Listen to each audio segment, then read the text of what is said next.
I live in Johannesburg in South Africa. I'm sitting in my little house and I'm trying to write the play.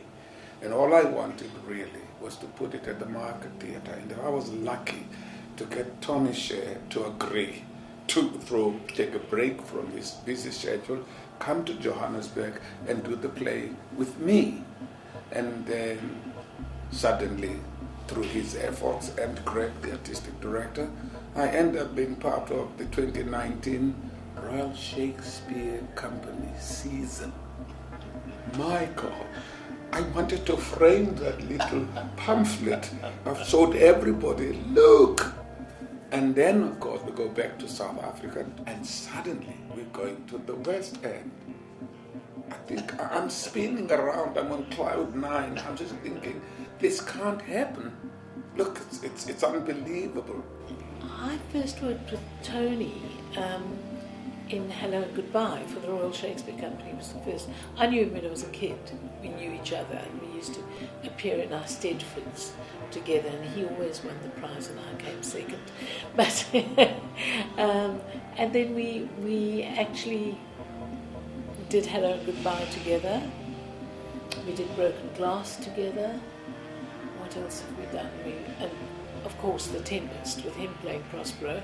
And John, I think we started with him playing Driving Miss Daisy, playing Hoke in Driving Miss Daisy. And interestingly enough, Driving Miss Daisy in South Africa is a very different play to, seeing it in the West End or seeing it on Broadway, where it's a cute play about a black man and a white woman. This was kind of crossing the colour bar.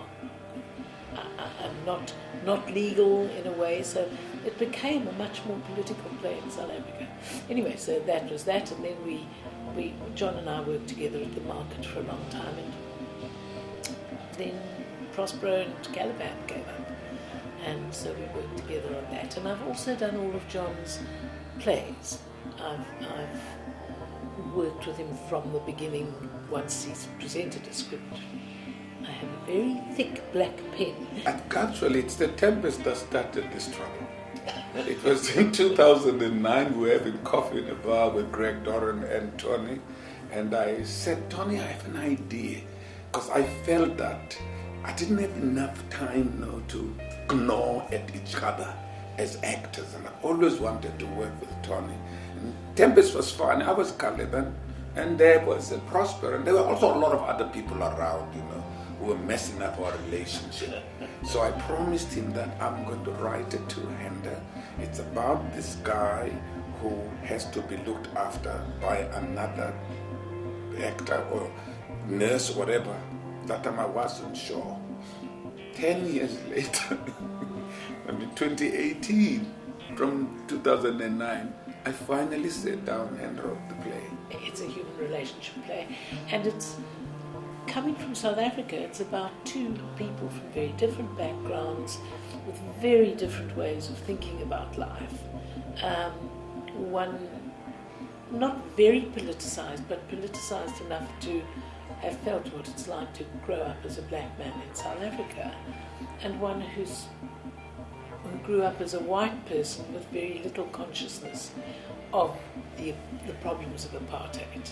I think the other thing in the play that fascinates audiences wherever they are is Shakespeare, because what John has written very brilliantly in the play is that although you've got these two old men, one is white, one is black, they've both lived through apartheid and now are living in the new South Africa, and they fight a bit about their different positions, but they are united with a love of Shakespeare, because I play an actor who wants to play King Lear before he dies, and John's character is just a fan of Shakespeare, and so I think audiences find those, the unifying link of Shakespeare a really fascinating thing. And the biggest history for me, I was the first production in this theatre in 1974 when the Mousetrap moved from here across the street. I'm now back 46 years later to present my new play, at the Ambassador Theatre. That's a little bit of history. That's wonderful.